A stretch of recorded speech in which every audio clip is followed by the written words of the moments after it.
This is the second video on the range model of development. We're going to talk about a few examples to illustrate this model and answer a few questions you may have about it.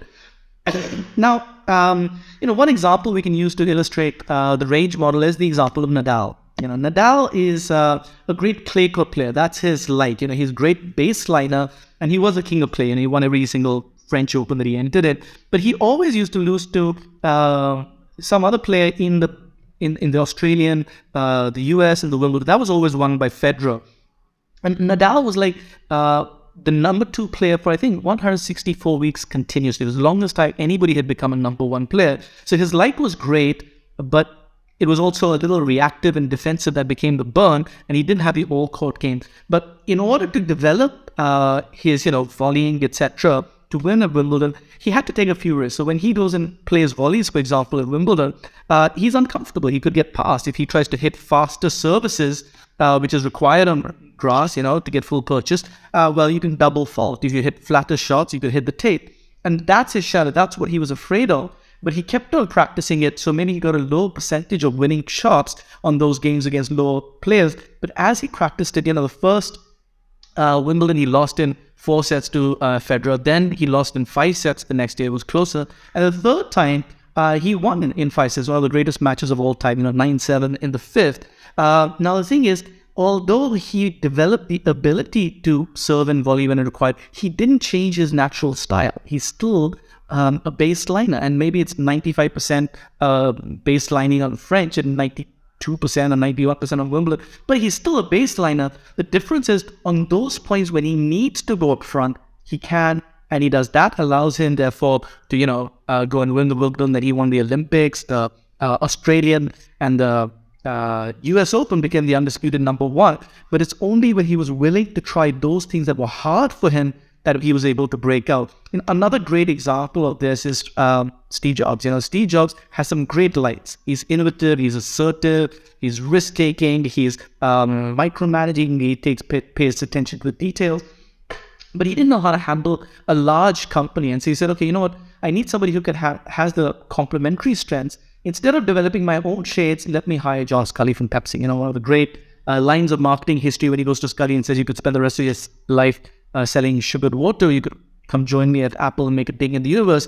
So he was able to convince Scully to join him, but Jobs wasn't willing to, allow this style of functioning. He just wasn't willing to enter his shadow. He wanted to stay in his comfort zone, and so huge arguments about the differences in style became very acrimonious. All Steve Jobs' strengths became burnt. His lights became burnt. His assertiveness became aggression. His visionary ideas became unrealistic. They talked about his reality distortion field. His micromanagement became control. And finally, the board decided to let him go, sacked him. And Scully said, he won't be missed anymore. Great headlines, fall of Steve Jobs, WizKids fall. One of the darkest periods of his career. He never really forgave Scully for that incident. But that's what happens when you rely too much on your light. You're unwilling to develop the complementary strengths. He lost his job. And then he took on another job in Pixar where he was forced to develop his shadow because, you see, he was not the expert in this industry, the cartoon animation industry. He had to rely on other people. He had to let go. He had to delegate. He had to kind of go into his discomfort zone. And as he did that, he developed the balance. And so when he came back to Apple, he had both the light and the shade. And this time it was historic because he wasn't just launching products. He was launching industries. It wasn't just the iPhone. It was the smartphone market. It wasn't the tablet, the iPad. It was the tablet market. It wasn't the iTunes. It was changing the way we listen to music, how we buy music. So every product became an industry in its own right. Apple becomes the most valuable company in the history of that kind. And Jobs himself becomes one of the most charismatic leaders of all time, most respected leaders. But he's the same guy who got sacked from his job when he refused to develop his shade. Now, the learning, that he saw was, I didn't see it then, but it turned out getting fired for was the best thing that could ever happen to me. The heaviness of being successful was replaced by the lightness of being a beginner again. Less sure about everything. It freed me to enter one of the most creative periods of my life.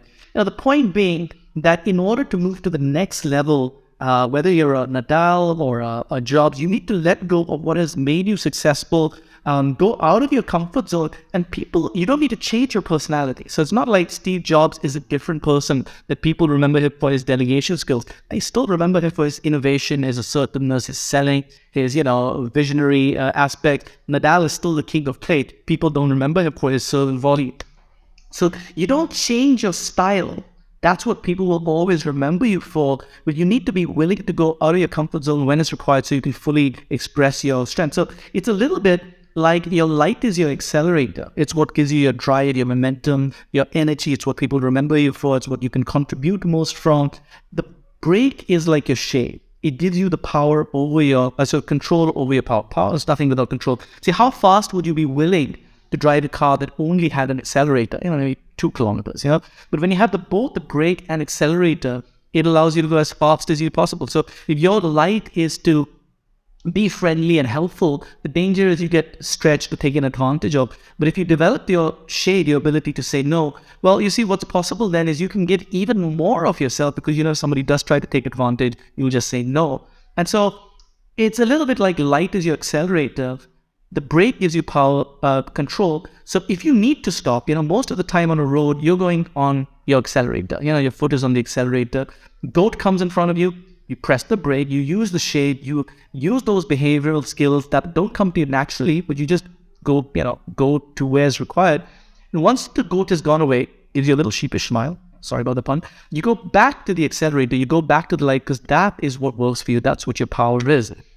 A lot of people say, what about authenticity? If I go into shade, am I not being authentic? And my reply to that is always about, authenticity is not just doing what you feel like. When a tennis player wins his final point at Wimbledon, he'll fall down and he'll cry and he'll, completely fall apart. Where were these emotions a few seconds earlier? Well, they were still there, but he was harnessing them. He was controlling them. So he's not like saying, I'm doing inauthentic.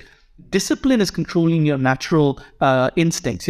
If you feel like pooping just now, you don't just poop in your pants and say, oh, I'm being authentic. You control yourself, you go to the bathroom and, do it over there, because the results are more important than just doing what you feel like. So some people say being authentic is being and doing and saying what I feel like at this point. That's just laziness. You don't just shout at your wife and say, I'm being authentic. That's just laziness. Authenticity is about doing what is required to be successful. Just be clear what you want and then do the behaviors that are required. So if it's your light that's comfortable, do that. And if it's your shade and it's comfortable, we'll do that. So a great leader will never say, I can't say no, or I can't be like this. They'll be like, if I need to, I can, and I will, and I'll do it when it's required. And then I'll go back to my natural strength, because that's where my power comes from. And so one final piece of, advice that I have is, find the people you really hate. Find the people you really hate. The people who you don't like at all. Identify all the characteristics that you really hate, and then be a little bit more like that, right? Now, that may sound like really weird statement. What I mean by that is, if there's something about somebody that's really annoying you, somebody who's boasting, I did this, and you're like, oh my God, man, why don't they stop? Everybody does this. Why are they showing up? Well, it probably means that you have such a high resistance to it. You need to develop a little bit of that. So, you may not want to show that much, but you need to develop your ability to showcase your work, because you may have the greatest technical skill. That might be your light, but you can only fully express it if you tell people this is what I'm really good at. So a little bit of showcasing will allow you to fully express yourself. And if you say to yourself, I'm only my light, it'll limit you, right? It'll mean that you'll be close to feedback when somebody says, hey, you know what, I feel that you went into your burn. You'll be like, no, that's not who I am. This is who I am.